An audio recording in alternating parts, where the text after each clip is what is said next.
Salut à tous, Masta pour la chaîne Samarium.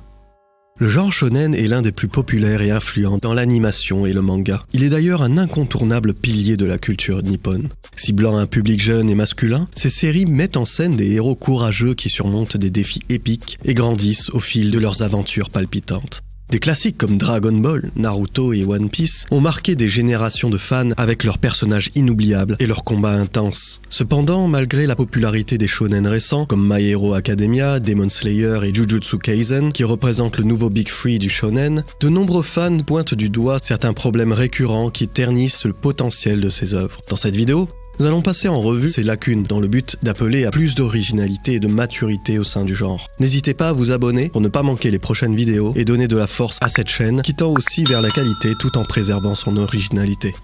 Manque d'originalité, répétition des tropes.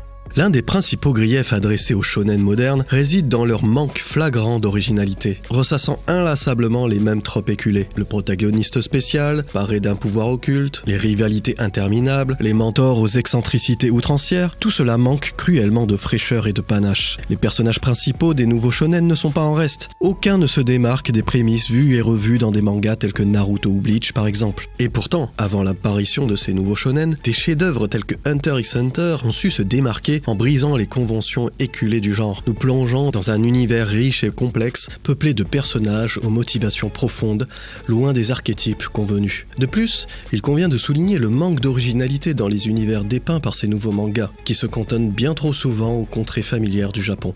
Rappelons-nous comment l'acclamé One Piece a su insuffler un vent de fraîcheur et d'aventure en nous conviant à explorer un monde entièrement inédit et inconnu. Cette audace créative a permis à l'œuvre de Eiichiro Oda de se démarquer, offrant au lecteur une expérience immersive dans des contrées lointaines et mystérieuses. A l'inverse, trop de shonen récents se complaisent dans des décors éculés, privant ainsi leur récit d'un souffle de nouveauté tant attendu par les amateurs du genre. Personnages principaux peu développés.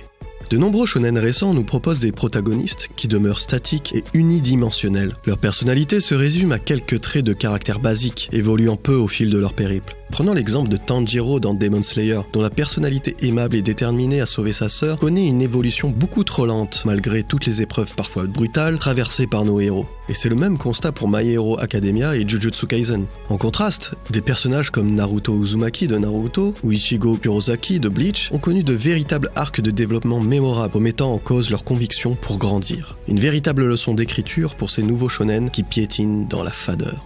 Combats interminables et peu stratégiques. Alors oui, les combats sont très souvent un des points les plus importants dans le genre shonen en général, et nous avons déjà vu auparavant des combats qui semblaient s'éterniser. Je pense notamment au combat entre Naruto et Sasuke, qui est toutefois pleinement justifié car fortement anticipé par la narration et qui vient comme une récompense pour le lecteur ou le spectateur, même si chacun d'entre nous aimerait qu'il n'ait pas à se battre. C'est d'ailleurs un tour de force de la part de l'auteur qui arrive à nous faire ressentir une telle ambivalence. Néanmoins, force est de constater que de trop nombreux shonen récents s'évertuent à s'attarder sur des affrontements démesurés, s'étirant sur des épisodes entiers au détriment d'une réelle progression de l'intrigue. Pis encore, l'emphase est placée sur la pure démonstration de force brute, délaissant ainsi toute forme de stratégie élaborée, rendant ces combats d'une redondance affligeante. Certes, certains systèmes de combat tels que celui dépeint dans Jujutsu Kaisen semblent de prime abord riches en profondeur. Cependant, ces mécanismes qui nous sont progressivement dévoilés apparaissent bien souvent comme de simples prétextes visant à justifier les agissements des belligérants, n'impliquant que superficiellement le spectateur ou le lecteur dans la compréhension des enjeux sous-jacents. Les combats de Demon Slayer ne sont guère mieux lotis, se résumant bien souvent à des démonstrations de force physique extrême avec peu d'utilisation intelligente des capacités uniques de chaque personnage. Mais qu'importe, le spectacle doit être assuré. Quel contraste saisissant avec les chefs-d'œuvre comme Yu Yu Hakusho, JoJo Bizarre Adventure, Hunter x Hunter, One Piece ou les premiers arcs de Naruto, où les combats mettaient en avant l'ingéniosité tactique, les capacités spéciales uniques et les retournements de situations inattendus. Manque de conséquences et d'enjeux. Trop souvent dans ces shonen récents, les enjeux réels et les conséquences durables pour les personnages brillent par leur absence. Après chaque arc, tout semble être réinitialisé, diluant le sens du danger et de la gravité. Dans My Hero Academia par exemple, malgré les nombreuses batailles, rares sont les blessures ou traumatismes persistants pour les héros d'un arc à l'autre. Tout rentre dans l'ordre comme par magie, prêt pour la prochaine aventure, sans grand risque ni conséquences durables. Comparez cela aux œuvres marquantes comme Fullmetal Alchemist ou même One Piece qui n'hésitaient pas à faire subir des conséquences déchirantes à leurs personnages. Handicap, mort choquante, choix moraux cornéliens, rien n'était épargné à ces héros, renforçant ainsi l'immersion et les enjeux dramatiques. Sexisme, représentation féminine problématique.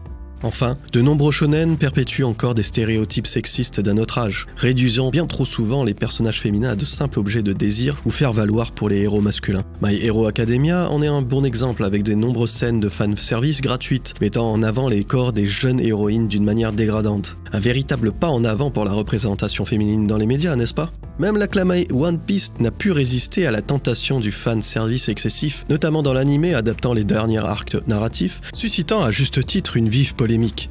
Cette concession déplorable souligne à quel point l'œuvre artistique est fragile. L'artiste, lui, doit être animé d'une intégrité inébranlable et refuser de se plier aux simples demandes du public, tout en préservant la pureté de sa vision.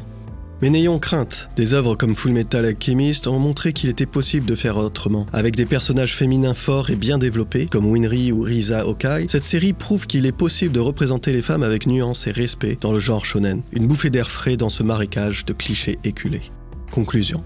En définitive, bien que jouissant d'une popularité retentissante, de nombreux shonen récents souffrent de carences récurrentes qui ternissent leur potentiel. Manque d'originalité criant, personnages dénués de profondeur, affrontement d'une redondance affligeante, absence criante d'enjeux véritables et représentation féminine perpétuant des stéréotypes désuets. Cependant, l'histoire nous a démontré à travers des chefs-d'œuvre tels que Bleach, One Piece, Naruto, Hunter x Hunter et Fullmetal Alchemist que le genre shonen regorge d'un potentiel créatif illimité lorsqu'il ose se renouveler et repousser les limites établies. C'est un appel vibrant que les auteurs contemporains se doivent d'entendre et de suivre s'ils aspirent à marquer durablement les esprits à l'instar de leurs illustres prédécesseurs qui ont façonné ces grands classiques intemporels. N'hésitez pas à liker la vidéo pour la force et partagez vos réflexions et vos critiques dans les commentaires ci-dessous. Votre avis compte et contribuera à enrichir le dialogue autour de l'avenir du shonen. Prenez soin de vous, à la prochaine.